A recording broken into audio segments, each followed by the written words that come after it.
Hey, Josh here with Vac Media. In a previous video, we had discussed the importance of the Facebook pixel and how that pixel can help grow your business both online and in store.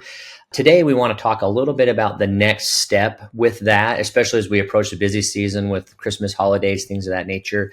Just for kind of a recap, the Facebook pixel is a piece of code that you embed on your website that tracks people's behavior and what they do on your site. So as you run ad campaigns, whether that's to promote a product or promote a service, you're able to run better targeted ads. And so today, what we're going to talk about is how to effectively not only use the pixel, but also your website. So that's the number one thing we're going to talk about today is a website. So I've been in this industry for a very long time. I've worked with thousands of different clients in and outside of the sewing and vacuum and hat craft hobby industry.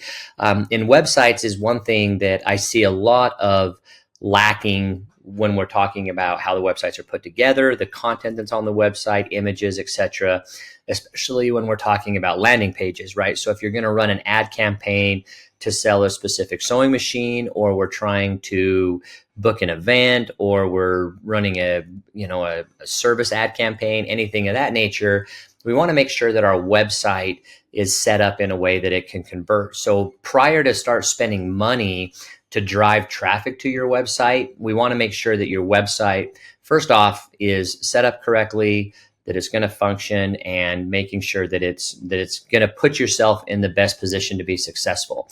So as we go through kind of some of these things, the number one question that I ask a potential dealer or a client every time I work with them is, you need to ask yourself, what is the purpose of my website? And so a lot of the times a dealer will say, well, I do 95% of my revenue in store, but then when I look at their website, it is set up as almost as strictly as an e-commerce site designed to be functioning online, which doesn't add up when their main revenue source is in-store traffic and they're not really making any marketing efforts or changes to grow their online business, right? And so that's the one thing you need to ask is, what is the purpose of my website?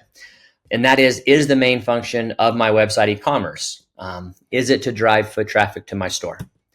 Is the site built to industry best practices? Is my content relevant? Is my site optimized for Google? And so those are the quick things I want to touch base real quick with this. When you talk about, is the main function of my website e-commerce, are you specifically trying to sell products online, right? And if you are, there's specific ways that your site should be set up, right? Is it to drive foot traffic to my store? If that is the case, then the content that we're going to have on our website is going to be more relevant to your location, right? So if I have Josh's sewing machine in New York City, then my content is going to be relevant to my store and my location and the products and services that I sell. Whereas if you're strictly online or e-commerce, you're not going to have city, state, location, address, Google My Business page, things like that on the website. So those are very, very distinct strategies that you need to understand when you look at your website and how it's working. Now, when you look at, is the site built to industry best practices? What I mean by that is, do we have the layout correctly? Do we have homepage, about us, location pages? If you're a store that has more than one location, do you have your location pages built out so each location has its own individual page? That's very common that I see, is that you'll have a company that'll have 2 or 3 stores, and then they'll have them all just kind of living on one page versus having built out each individual landing page for each individual location, which is highly recommended. Is my content relevant? One of the main things I see too is most dealers or stores, if they sell machines, they will have a sewing machine repair service. But when you go to their website, they won't have a sewing machine repair page.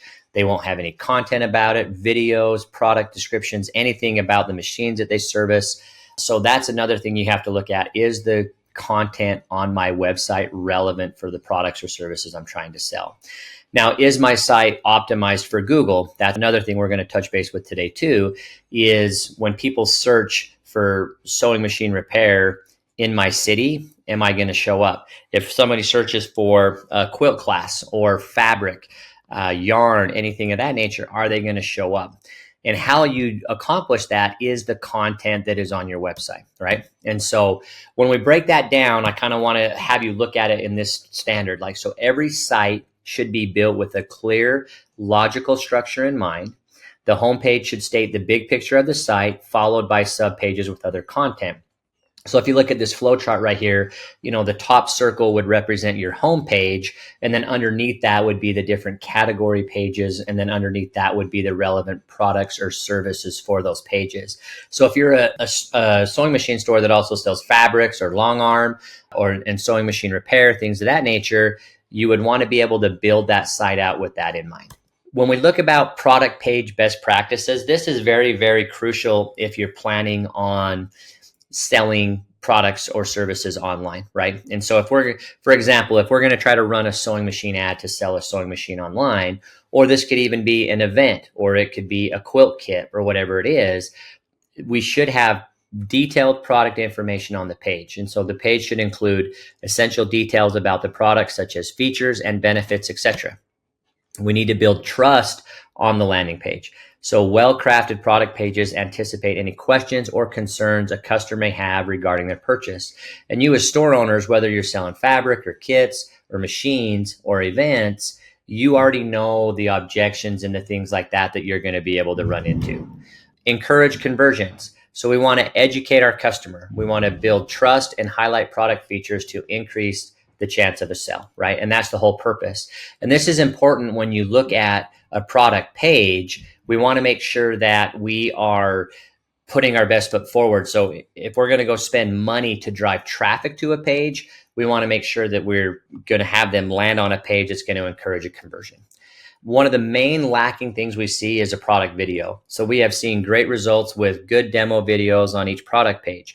And a product video can be like a Facebook Live. It can be a quilt kit demonstration. It can be a demo on a machine. So there's lots of different options to be able to put a video on a product page. Title tags, headers, and meta descriptions. We're going to just kind of finish up real quick with this, which this is a little bit more detailed. But when we talk about relevant content, for example, when you look at like a title tag on a website, in fact, I'm going to jump off here real quick and I'll kind of show you what I mean.